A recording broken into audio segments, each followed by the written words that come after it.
शिक्षा संस्थान inter college Kanakpur से आरबी कक्षा 10 हिंदी का अध्याय 2, जिसके कवि हैं गोस्वामी तुलसीदास जी, उसके पद्य पर आज देखा जाएगा।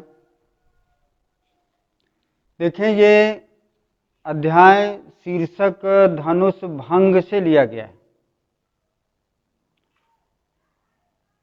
और महाकाव्य रामचरितमानस है। रामचरितमानस में बाल कांड से ये शीर्षक लिया गया। तो आइए देखें ये दोहा। उदित उदयगिरि मंच पर रघुवर बाल पतंग, विकसे संत सरोज सब हर्षे लोचन भृंग। ये दोहा है। इसमें आप संदर्भ देखें। प्रस्तुत दोहा लोकनायक महाकवि तुलसीदास द्वारा रचित, उनके लिखे गए महाकाव्य रामचरितमानस के बालकांड से धनुष भंग नामक शीर्षक पाठ से लिया गया है। ये संदर्भ हुआ आपका। फिर प्रसंग देखें। कुछ शब्दार्थ पहले देख लें। उदित माने उदय, उदय गिरि, उदयाचल, गिरि माने पर्वत।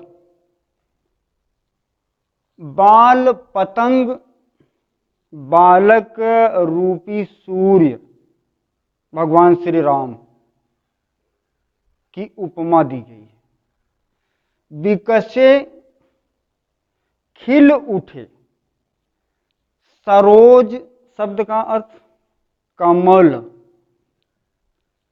हर्षे प्रसन्न हुए, लोचन नेत्र, भृंग माने भौरे।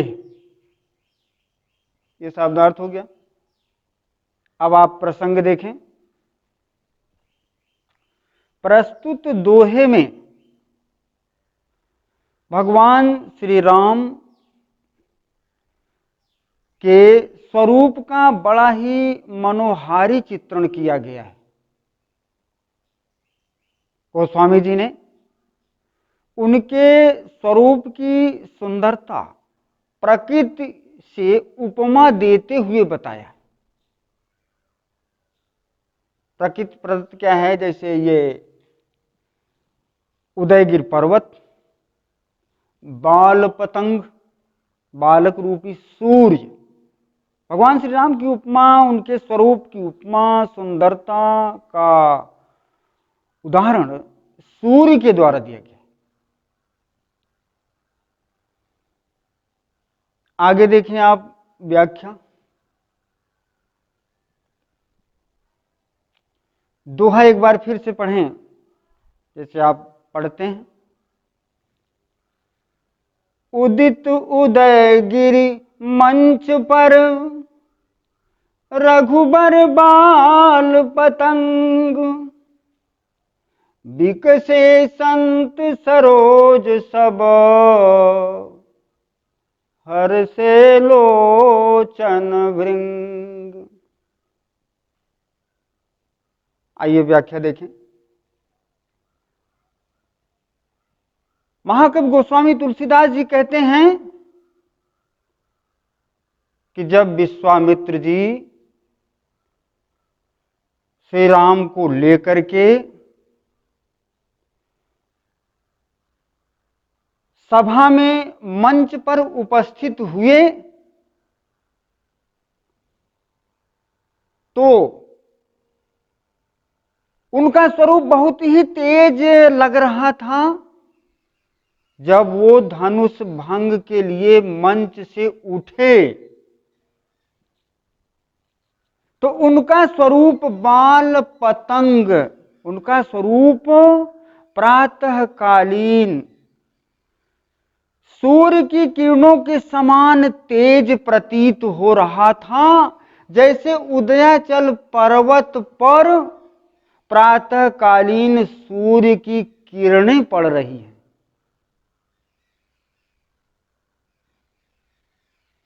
विकसे संत सरोज सब, उन्हें उठते ही देख करके उस सभा में उपस्थित प्रबुद्ध संत समाज उनके स्वरूप का साक्षात्कार करके विकसे, उनका हृदय खिल उठा। हर्षे लोचन भृंग, और वे सभी अपने नेत्रों से प्रसन्नता की अनुभूति व्यक्त कर रहे थे। उनके नेत्र स्वरूप अरूपी भौरे आनंद को चख रहे थे। अर्थात वो सभा में उपस्थित समस्त जन मानस हृदय से प्रफुल्लित हो उठा। अहो भाग्य, भगवान श्री राम का साक्षात्कार हुआ। आगे आप देखें काव्य सौंदर्य। काव्य सौंदर्य में कौन सी भाषा है बच्चों? ये रामचरितमानस जो बालकांड है, ये कौन सी भाषा में है? अवधी भाषा।